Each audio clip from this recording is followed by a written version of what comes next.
Yo, I'm seriously gonna make it my life's mission to get this shit out there and help this world out because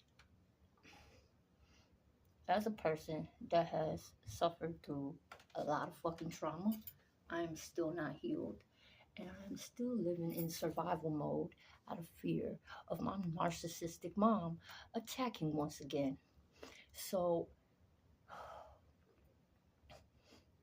word to my dad that just passed away this year. She's not gonna throw dirt on his name any fucking more when I'm done with her. My mother is the fucking worst. I am not saying that in any type of boastful or proud way. It is actually a very shameful thing for me to say. It's embarrassing. It's totally embarrassing. Especially when I know I tried wholeheartedly with her. And I always say if my mom could choose to knock off one of her kids, just like boop, oops, which one would it be? Me. That's who. I keep thinking about this situation that happened when I was a kid. And this was one of my mom's and dad's worst fucking fights ever. Like, this bitch actually took a butcher knife after my dad and stabbed him in the middle of his chest.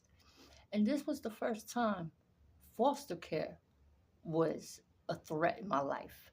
I was used to hearing, I will drive you off a goddamn bridge. I will drive somewhere far away and disappear and we will never come back again. These are the things my mother said as I was growing up, and she would use those phrases and sentences to traumatize the shit out of my grandmother. And it was usually to manipulate my grandma to get money out of her, because my mom is a big fucking cokehead, and she has been for a long time.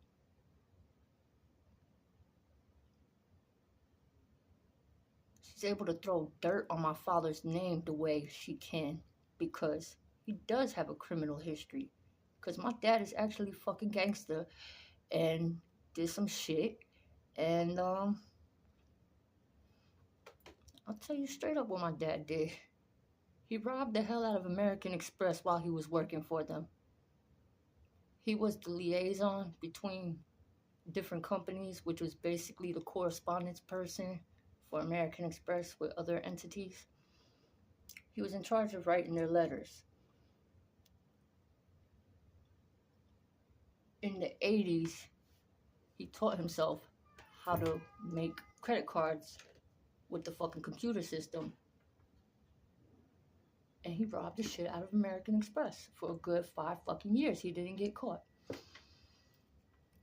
My mom had no problem spending that money, cheating on my father. Let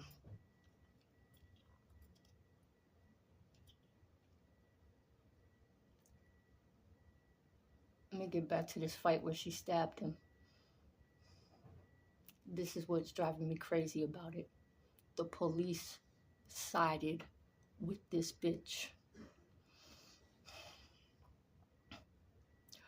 I watched my dad get bandaged in the ambulance, and I was worried about him the whole time because I've never seen her take a weapon out on him. Like, they fought all the time.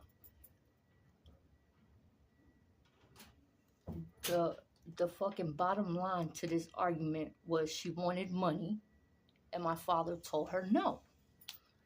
You're out of your fucking mind right now. We are in a 1-bedroom apartment with 3 kids. I cannot afford to give you a fucking penny.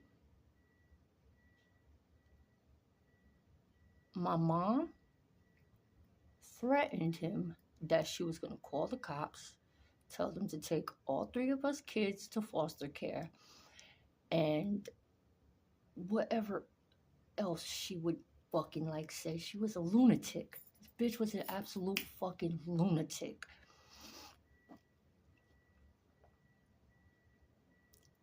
We sat in the back of the cop car, me, my sister, and my brother, which there was only three of us at the time. My mom is one of those bitches that has multiple kids by different babies' dads. And I want to say that those women are fucking cancers to society. They are fucking horrible human beings. First hand fucking experience. I still get attacks from the bitch. That's why I'm okay with losing this apartment. Like,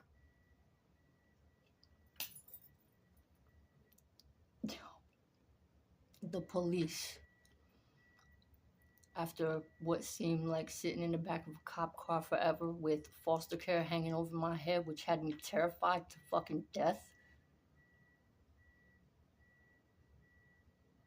I had never heard foster care before. Driving off the bridge and into a fucking mountain wall, that was all normal.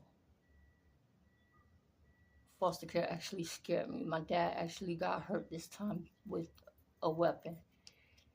The police in North Carolina were able to convince my dad to give my mother money, made him leave, and left all three of her children under her care when clearly she was an unstable, unfit parent that got violent on the other parent and should have been fucking arrested immediately. I cannot understand what the fucking logic was the police siding with her back then.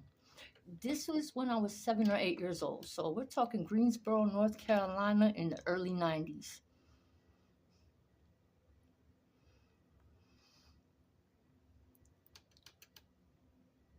They left us with a woman who stabbed our dad in front of our own fucking eyes like a few hours before that.